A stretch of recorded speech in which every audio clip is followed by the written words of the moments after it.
Salam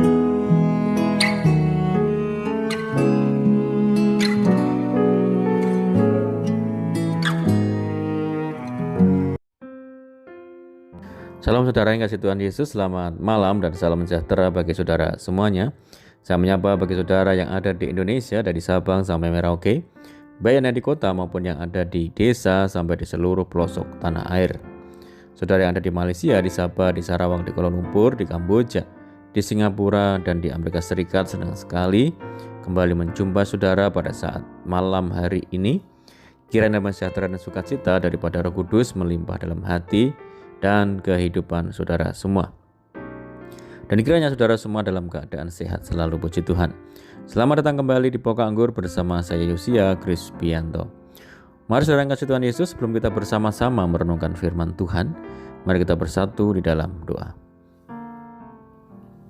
Bapa di surga, Bapa yang baik, yang penuh dengan kasih karunia, Bapa yang kami muliakan di dalam nama Tuhan Yesus, kami mengucap syukur oleh karena pertolongan dan penyertaan Tuhan di sepanjang hari ini, sehingga kami boleh dimampukan Tuhan untuk melewati hari ini, hari pemberian Tuhan untuk melakukan tugas dan tanggung jawab kami serta aktivitas kami. Itu semua karena berkat pertolongan daripada Tuhan saja. Pada saat ini kami rindu untuk merenungkan firman-Mu ya Tuhan. Berbicaralah pada setiap kami, urapi kami dan jamah hati kami, sehingga kami memahami maksud firman Tuhan. Terima kasih Tuhan, kami siap merenungkan firman-Mu hanya di dalam nama Tuhan Yesus Kristus kami berdoa. Amin. Di nama Tuhan saudara, pembacaan firman Tuhan pada saat malam hari ini terambil dari Wahyu pasal 2 ayat yang ke-10 bagian B. Demikian bunyi firman Tuhan. Hendaklah engkau setia sampai mati dan aku akan mengaruniakan kepadamu mahkota kehidupan. Puji Tuhan. Saudara yang dikasihi Tuhan Yesus, kota Smyrna merupakan sebuah kota yang sangat terkenal dan juga sangat makmur. Di kota itu penduduknya harus mengikuti aturan yang sangat keras, di mana rakyat diwajibkan untuk menyembah kepada kaisar. Hal ini untuk membuktikan kesetiaan dan loyalitas rakyat Smyrna kepada pemerintahan Romawi pada saat itu. Sampai-sampai rakyat menyerukan kaisar sebagai Tuhan. Hal ini menjadi suatu tantangan yang sangat besar bagi para pengikut Kristus atau jemaat Tuhan di sana, saudara, di kota Smyrna. Sekalipun berada dalam tekanan, jemaat di Smyrna tetap teguh mempertahankan imannya kepada Tuhan dan tidak mau berkompromi dengan dosa. Mereka menolak untuk menyembah kepada kaisar dan akhirnya mereka pun dianggap telah melanggar aturan, melanggar hukum. Hidup sebagai pemberontak, sehingga tidak sedikit dari mereka yang mengalami penganiayaan demi penganiayaan. Jemaat Smyrna rela mempertaruhkan nyawanya demi kebenaran dan berpendirian teguh untuk tidak menyembah kepada berhala atau kaisar. Mereka berkomitmen untuk tetap setia mengiring Kristus sampai akhir, sekalipun ada harga yang harus dibayar.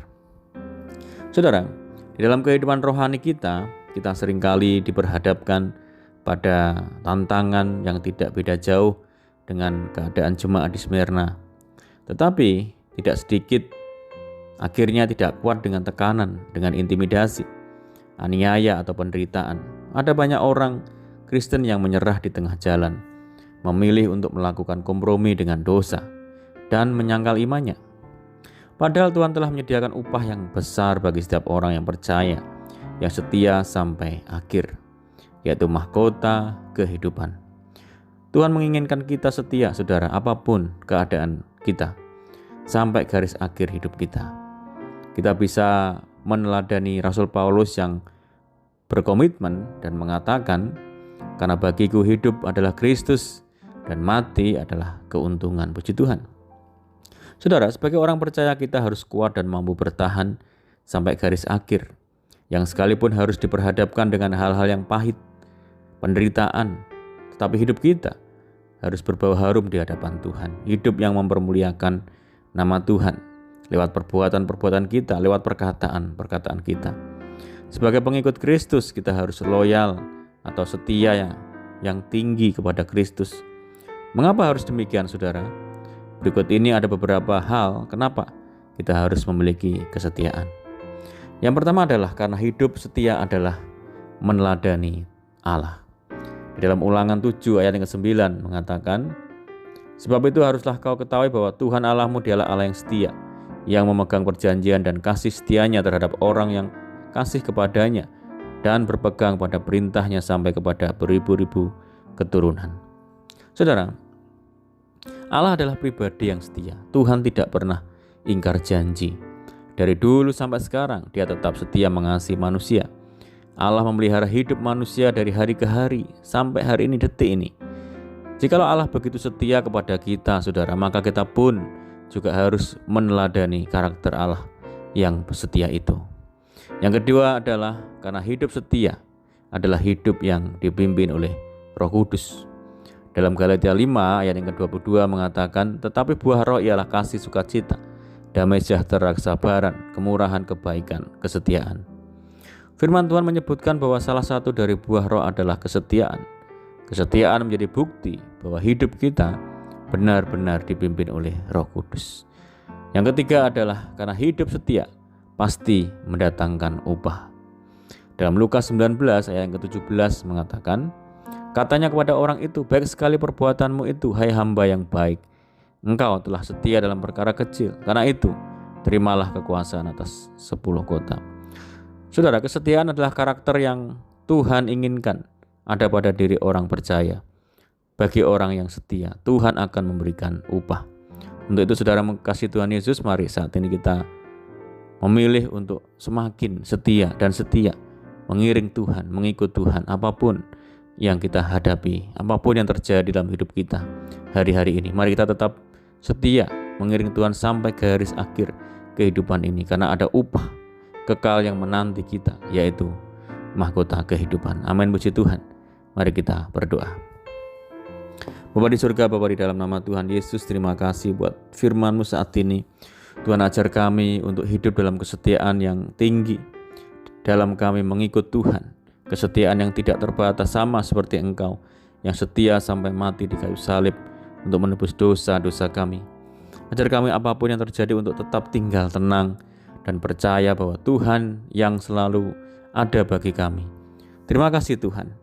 Dan saat ini kami rindu berdoa bagi saudara kami semua yang mendengar program ini dimanapun berada, baik dalam negeri maupun di luar negeri. Saudara kami di perantauan, Tuhan yang memberkati. Tuhan, teguhkan hati mereka untuk senantiasa kuat dalam Tuhan. Tuhan, menjamah, menyembuhkan saudara kami yang saat ini sakit di dalam nama Tuhan Yesus. Tuhan, memberkati saudara kami semua dalam rumah tangga, keluarga, pekerjaan, bisnis, pendidikan, dan apapun yang dikerjakan, Tuhan memberkati. Mohon penyertaan dan penjagaan Tuhan malam hari ini, pimpin kami dan tuntun kami.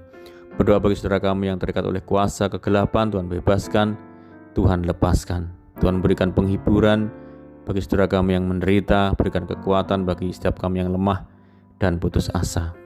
Berdoa bagi daerah kami ya Tuhan, desa kami, kota kami, negeri kami, Tuhan yang senantiasa memberkati. Terima kasih Tuhan, doa kami hanya di dalam nama Tuhan Yesus kami berdoa. Amin. Puji nama Tuhan, saudara, kita sudah mendengarkan firman Tuhan saat malam hari ini. Saya yakin dan percaya saudara semua diberkati senantiasa. Mari tetap bersukacita di dalam Tuhan, tetap mengandalkan Tuhan. Sampai jumpa di renungan berikutnya. Saya ucapkan selamat malam, selamat beristirahat. Tuhan Yesus memberkati. Haleluya.